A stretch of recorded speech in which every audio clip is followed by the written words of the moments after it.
Monsieur Mamé procureur adjoint de la Cour pénale internationale, bonjour et bienvenue à la radio publique africaine.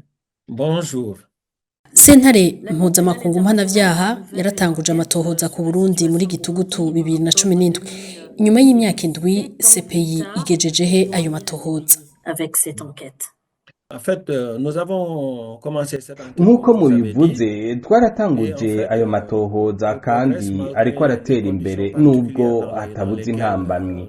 Nk'uko mubizi kuva hatangajwe ko amatohoza atanguye, Uburundi bwaciye busokora mu bihugu vyemeje ko iyo sentare ibaho. Ariko uko gusokora ntibibuza ko dukora amatohoza ku mabi yakozwe butaravamwo, tukaba kandi twanituwe bukirimwo. Twarabandanije rero muri ico cuka amatohoza kandi ageze ku ntambwe nziza. Continuer l'enquête qui depuis a bien progressé malgré les conditions difficiles. Dans sa décision autorisant l'ouverture d'une enquête en 2017, mu ngingo yayo irekura itanguzwa ry'amatohoza aho mu mwaka w'ibihumbi 2017 igisata cibanze ca sentare mpuzamakungu mpanavyaha cavuze ko hariho ibimenyetso vyofatirwa ko vyerekana ko abakozi ba leta n'indi migwi ishira mu ngiro politike za leta bafatikanije n'imbonerakure bagize ibitero ku banyagihugu b'u Burundi. Aho mugeze uyu munsi ivyo bimenyetso vyavugwa CPI yarabitohoje iravyemeza canke muracari ku ntambwe yo kwegeranya ivyemezo vyavyo. Oui, en fait, ça c'est le substrat. Ce que vous venez de définir, c'est un peu les éléments, les critères de crimes contre l'humanité. Donc, sur la base en fait, de la situation préliminaire, Ego ivyo muvuze ni biranga mabi y'agahomerabunwa. Igihe haba amatohoza y'ibanze twaregeranije ibimenyetso ko ayo mabi ashobora kuba yarakozwe. Ni kuri ivyo bimenyetso twahereye ko dukora amatohoza. Ayo matohoza rero ni kugira twerekane ivyemezo ntashidikanywa ko ivyo twiketse vyabaye. Twatanguye amatohoza ari vyikeko. Ivyo rero tubikora mu kwegeranya ibimenyetso vyose. Turavugana n'abashinga intahe, turakoresha inyandiko, tukagira n'amatohoza yacu. Turafise umugwi w'abantu babidufashamwo. Hari intambwe zitandukanye ducako mu matohoza yacu. Iyo nk'akarorero tumaze kwemeza ko ayo mabi yakozwe, turaheza tugasaba ko imitahe ihagarika abagirizwa isohoka. Ariko mu ntahure ko nashobora kugira ico nshikirije muri iki kiganiro ku matohoza turiko turakora. Amatohoza ategerezwa kuguma mw'ibanga. Hari ivyo tudashobora kuvuga ariko ndemeza ko amatohoza ageze ku ntambwe ishimishije. Nous pouvons demander en fait à la chambre préliminaire de décerner des mandats d'arrêt. Bon, vous comprendrez maintenant que dans le cadre d'une interview, par rapport à nos enquêtes qui sont quand même secrètes, qu'on ne puisse pas tout dire, Mais ce que je puis vous affirmer, c'est que malgré les conditions difficiles dans lesquelles nous avons mené ce dossier au Burundi, nous sommes satisfaits en fait des avancées que nous avons enregistrées. Oui, monsieur le procureur, vous dites que l'enquête... Muvuze ko amatohoza ageze ahashimishije. Muravuze ko mwahereye ku makuru atemejwe. Aho mugeze muramaze kwemeza ko ayo mabi y'agahoberamumwa yakozwe mu Burundi koko canke muracegeranya ivyemezo. Notre postulat de départ que ces crimes ont été commis. Mais l'enquête qui l'illustre, vous savez que dans le parcours d'une enquête pour la poursuite, il y a une étape.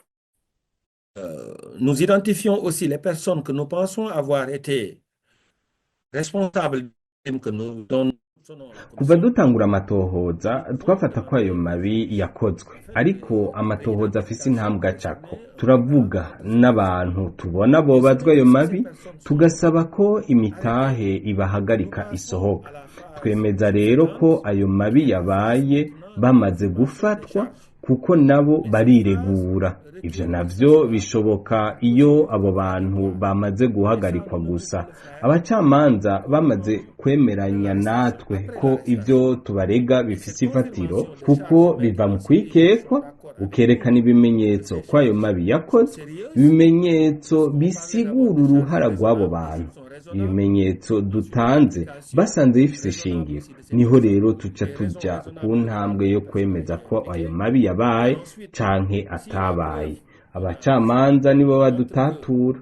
Ivyo rero bisaba ko abo bantu baba bafashwe bakazanwa ngaha.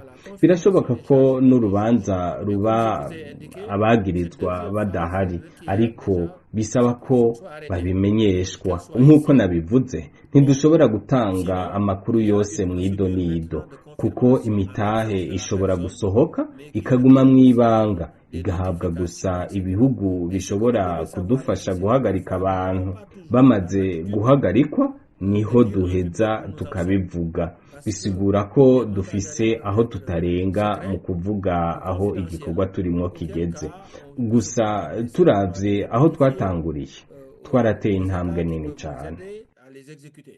Et ce n'est qu'après l'exécution que nous pouvons en parler. Et donc, ce qui fait que il y a des limitations à ce qu'on peut dire par rapport à la phase de l'enquête.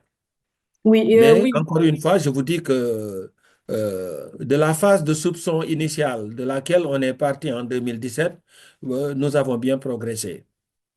Oui, et les auteurs ntitubasavye kubavuga amazina ariko umwidondoro w'abazobazwa ayo mabi waraheze. déjà identifiés. Ouais, je peux vous dire oui. Ego, ico Ok, carabaye. ces temps de silence, je peux dire ainsi, et les Burundais surtout, les victimes commencent à CPI imaze désirer imyaka indwi mu gacerere, abarundi baratanguye kwihebura mwo kwizeza abakorewe ayo mabi, imiryango y'ababuzwe irengero, abishwe ko bazobona ubutungane igihugu cabo cabimye. Sentare mpuzamakungu mpanavyaha izotinda isohora imitahe ihagarika abakoze ayo mabi y'agahomerabunwa mu Burundi kuva mu mwaka wa 2015. crimes contre l'humanité commis au Burundi depuis la crise de 2015. Ce que je peux dire, et singulièrement à l'endroit des victimes, c'est que nous ne les avons jamais oubliées. Les victimes restent toujours au cœur de nos préoccupations et quand nous entreprenons de faire des enquêtes, y compris dans des circonstances difficiles, nous pensons à ces victimes-là. Comme vous le savez, Ico nobwira abakorewe ayo mabi nuko tutigeze tubibagira. Bahora kumuzirikanye. Igihe dutanguye amatohoza naho abari mu bihe bigoye, tuba twiyumvira abo babikorewe. Mu bisanzwe Burundi bubwirizwa gukorana natwe. Barasokoye nivyo, ariko babigize tumaze kugurura amatohoza. Bategerezwa rero gukorana natwe, ico kimwe n'ibindi bihugu byose vyemeje ishigwaho ry'isentare. Ariko kubera twitwararitse abakorewe ayo mabi, naho leta y'u Burundi itariko irakorana natwe, turabandanya ibikorwa kugira turonse ubutungane abo bakorewe ayo mabi, kugira bazovyibonere n'amaso yabo. Mwomenya ariko ko dukora ivyo uburyo dufise butwemereye. Turikora ku bihugu no ku bantu baduha ibimenyetso tuba dukeneye. Ubu tugeze ku ntambwe y'ubutungane. Intambwe isaba ko hari abahagarikwa n'ibindi byinshi bisaba ugukorana n'ibihugu, ivyo tutaramenya gushika ubu. Ariko ico nobabwira abakorewe ayo mabi nuko turiko dukoresha inguvu zose dufise kugira tubatunganirize. Autant de choses qui peuvent requérir en fait des collaborations que nous n'avons pas encore. Mais ce que je puis vous dire et ce que je peux surtout dire aux victimes, c'est que nous faisons tout ce qui est en notre pouvoir pour leur rendre cette justice qu'elles méritent. Oui, quand vous dites que vous n'avez pas Muravuze ibihugu bitabemereye gukorana, mushatse kuvuga leta y'u Burundi canke n'ibindi bihugu? aussi avec d'autres peut-être pays membres qui ont intérêt à la... Non, je parle essentiellement du Burundi. Je parle essentiellement du Burundi parce que par ailleurs, ce qui nous a permis de faire des enquêtes sans avoir accès oya aux oya données mvuga du uburundi pays. Et mvuga grâce à la uburundi kuko coopération, icyatumye la dushobora collaboration, gukora l'identité des amatohoza personnes. kandi Mais vous tutarekuriwe imaginez gushika aussi ku qu'on ne butaka puisse bw'u pas Burundi trop ni en dire uko parce hari que ibihugu notre vyadufashije communication mugabo aussi est très naha nta automatique. Les byinshi voyants ne doivent novuga jamais mettre en ibyo danger tuvuga ntibitegerezwa les gushyira mu personnes ou les kaga abo institutions qui dukorana coopèrent avec nous. dutegerezwa Donc, nous kubakingira prenons grand nabo soin d'avoir des mécanismes par lesquels nous les protégeons également. Ah oui, Amabi les y'agahomerabunwa contre ni ivyaha l'humanité sont bidata des igihe nivyo, crimes qui ariko sont ntimwibaza imprescriptibles. ko Mais mushobora nous ne gutakaza craignons ivyabona pas de retraiter bigizwe celui ahanini n'abakorewe ayo dont la mabi culpa sont kubera avérées umwanya comme muremure victime muriko suite à murafata la muri iki longévité gikorwa. de la procédure. Ouais, non, vous avez tout à fait raison. On a ibyo beau muvuze déplorer des nibyo conditions egwi imprescriptibles, ibi mais byaha en fait, ntibita igihe la ariko vie des abaturonsa personnes, y amakuru compris des témoins, n'ibimenyetso elle n'est pas dukenera pérenne. bo Ces ntibazokwamaho personnes uyu disponibles munsi bariho aujourd'hui peuvent niko ne pas l'être ariko demain. ejo bashobora kuba Et donc, batakiriho comme nk'uko j'ai indiqué, nous nabivuze faisons turi tout ko ce qui est en notre dukoresha pouvoir inguvu zose pour d'abord dufise recueillir ces kugira irya témoignages ou mbere ces twegeranye preuves ivyo bimenyetso utiles pour byose le succès des tuzokenera procès de mu gihe demain. c'imanza Mais kandi également, nous turafise avons à uburyo notre bwo disposition, et gukingira ça, ivyemezo nos tuba règlements le twaronse permettent, ivyo de rero trouver des moyens de turabikoresha préserver aussi kugira la tube preuve. tuzi neza Donc, ko ivyo tous ces outils sont à bimenyetso notre izo disposition ntahe tuba pour vous assurer que twegeranije la preuve bizoba disponible bikiriho aujourd'hui le no muri sera demain kazoza quand kugira on sera à la bizokoreshwe phase mu gihe de c'imanza confirmation des charges et ensuite au procès subséquent.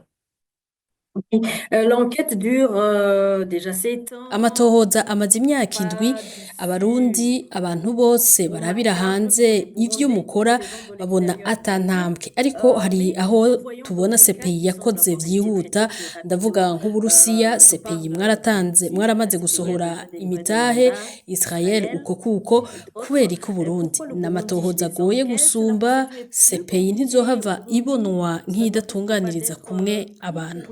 Justice inéquitable. Ouais, non, en fait, en vérité, je crois que c'est difficile de comparer les situations parce que chaque situation présente des particularités qui lui sont propres. Donc, bon, ce que le Burundi a de similaire avec, par exemple, la situation en Palestine, c'est peut-être la difficulté d'accès sur le champ même des crimes. Mais là aussi, biragoye comme kugereranya ibihugu nous kuko avons igihugu en fait cose kirafise ivyo trouvé ciharije les moyens de ivyo faire des enquêtes en nk'uburundi dehors du busangiye territoire n'ibibera muri Bon, palestine ni maintenant, je crois ukudashobora que gushika ku la rubuga différence, hose c'est peut-être twakoze dans la stratégie de amatohoza hanze communication. y'igihugu C'est novuga dans ko la stratégie de itandukaniro communication. riri mu Dans buryo la bwo stratégie gutanga de amakuru communication aussi, ce qu'il aha faut uburyo savoir, c'est qu'il y bukoreshwa a plusieurs butorwa paramètres hisunzwe byinshi qui peuvent être bitandukanye différents. nk'akarorero Par exemple, turashobora nous pouvons guhitamwo estimer, et les juges aussi avec n'abacamanza nous, que c'est bakavyemeza plus ko utile de payer, par imitahe exemple, yasohowe sur le public, imenyekana muri le Palestine mandat d'arrêt. niko vyagenze Et donc, mais ça, kubitangaza c'est des vyarafashije appréciations qu'on prend sentare cas par cas. ahandi Bon, nko mu dans la Burundi situation en bishobora Palestine, kuba ça a pu bitofasha être le cas où la hagafatwa publicité n'izindi sert nzira plus les intérêts. dufashe Donc, nk'akarorero k'Uburusiya twari twifuje ko dans imitahe d'autres situations, y idatangazwa compris comme ariko ça peut ne abacamanza pas être le cas. Ça bahavuye peut pas être le cas, bahitamwo on peut ko avoir une stratégie yotangazwa différente. siko twe Et twabibona vous voyez, par abantu exemple, même birumvikana bavuga pour bafatiye prendre ku makuru l'exemple de baba la Russie, bafise ariko ayo makuru précisément, ashobora kuba et c'est adakwiye les juges qui kuko ont estimé uburyo dukoresha bivana n'igihugu c'était ibihe bizarre igihugu d'un kiba certain nombre de kirimwo publics et les juges uburyo ont estimé que de igihugu toute façon, dukorana il ne muri servait ico pas à grand chose de gikorwa retenir le public. n'ibindi Et ils ont décidé nk'Uburusiya de abo l'avoir dukorana barashika alors que muri nous, Ukraine les twararonse États-Unis, n'abadufasha benshi kwegeranya amakuru donc vous voyez, n'ivyemezo ivyo bituma igikorwa les kinyaruka gens, et c'est kurusha normal, mu ils bindi réagissent en bihugu fonction des tudashobora informations gushikamo qui sont à leur bitugora no disposition. gushikira Mais ivyabona ces muri make informations, igihugu parfois, ne résument cose pas tout kirafise parce ivyaco que les cisangije stratégies, biragoye en fonction rero des pays, en kugereranya fonction des ibihugu situations, en fonction gusa aussi du ico niveau de novuga coopération, nuko peuvent ata varier. gihugu Vous gifashwe voyez, par exemple, minenegwe dans la situation Uburundi de la Russie, où ntitubwirengagiza nos kuva équipes ont dutangura passé à l'Ukraine, amatohoza mu mwaka il y a w'ibihumbi eu bibiri na aussi cumi beaucoup n'indwi d'aide par rapport à tumaze la gutera collecte de intambwe preuves. ishimishije Ça peut aller nubwo beaucoup plus vite que gushika dans d'autres ubu hari situations ivyo où nous n'avons pas tudashobora accès au kuvuga territoire, ngo ou bimenywe na parfois bose aussi les victimes intimidées ou qui ne sortent pas du pays, on peut avoir des difficultés pour les rencontrer. Donc, bref, chaque situation a sa particularité, ce qui fait que c'est difficile de comparer. Mais ce que, encore une fois, je puis vous dire, c'est qu'aucune de ces situations n'est vraiment négligée. et singulièrement la situation du Burundi. Elle n'est pas du tout négligée. Depuis 2017, des progrès remarquables ont été faits, même si, au regard des stratégies sur place, tout ne peut pas être mis sur la place publique pour le moment. Ah oui. canke harimwo n'uburemere bw'ibihugu haravugwa ko politike y'isi kuva ibintu bicureshe mu Burundi vyatumbereje ukundi amatohoza CPI yariko irakora ku Burundi kw'ibihugu bigize inama y'umutekano ya ONU vyoba vyavugiye leta y'u Burundi mu bivuga kwiki Burundi, qu'en dites-vous? Mhm. Bon, ça je ne peux pas vraiment le confirmer. Je ne sais pas si vous ico pouvez sinocemeza spécifier par sinzi rapport à ko la situation wontomorera au neza Niger. ico nzi C'est nuko qu'en hari fait, ibihugu vyinshi tumaze il y a un gukorana nombre de pays tubandanya qui dukorana ont uko dushobora gusa coopéré avec uburyo nous et qui dukorana continuent de bushobora coopérer avec nous guhinduka dans la ku mesure gihugu aussi de leurs kimwe possibilités. Bon, n'ikindi maintenant, ces possibilités bivuye peuvent ku être bintu particulièrement vyinshi variables ico d'un pays à dukora l'autre. turagerageza ku buryo Et donc, ivyo nous bihugu essayons en bidufasha tout cas, en ce ivyo qui nous tuba concerne, de nous tuvyifuzako assurer qu'on met ariko tous ces sinokwemeza pays-là en ko hari mesure de nous ibihugu bigize faciliter aussi cette inama coopération qu'on y'umutekano leur ya demande. ONU vyoba Mais je ne peux vyaratubereye pas intambamyi confirmer ce canke que vous venez de vyanse dire, qu'il y a des pays kudufasha du Conseil de tuvyituye. sécurité, bon, qui ont fait obstacle à notre action ou qui n'ont pas coopéré. Mhm. Mhm. Dernière question, monsieur le procureur. ikibazo ca nyuma Evariste Ndayishimiye yarongoye uyu munsi Burundi yararongoye CNDD-FDD igihe ONU yashira imbonerakure z'uwo mugambwe mu kigero c'imigwi y'iterabwoba Perezida Ndayishimiye yoba ari mu begwa n'amatohoza muriko murakora 2017, les Imbonerakure figuraient aussi parmi les présumés auteurs de ces crimes. Ndayishimiye est-il concerné par vos enquêtes? Bon, écoute, ça aussi, vous voyez, par rapport à ce que je viens de vous dire, euh, nk'uko nari à nabivuze ce muri stade, uno nous ne mwanya pouvons ntidushobora pas donner kuvuga des noms amazina canke confirmés kwemeza parce ayavugwa que notre ku biraba stratégie actuelle dans Burundi le cadre twafashe du ko Burundi est une tutotanga amakuru stratégie kubo qui ne permet pas en dukurikirana. fait d'être aussi spécifique par rapport à ceux qui sont nos cibles. Voilà ce que je peux vous dire pour le moment. Ok. Merci beaucoup, monsieur Mameniang, procureur adjoint de la Cour pénale internationale. Voilà, c'est moi qui vous remercie.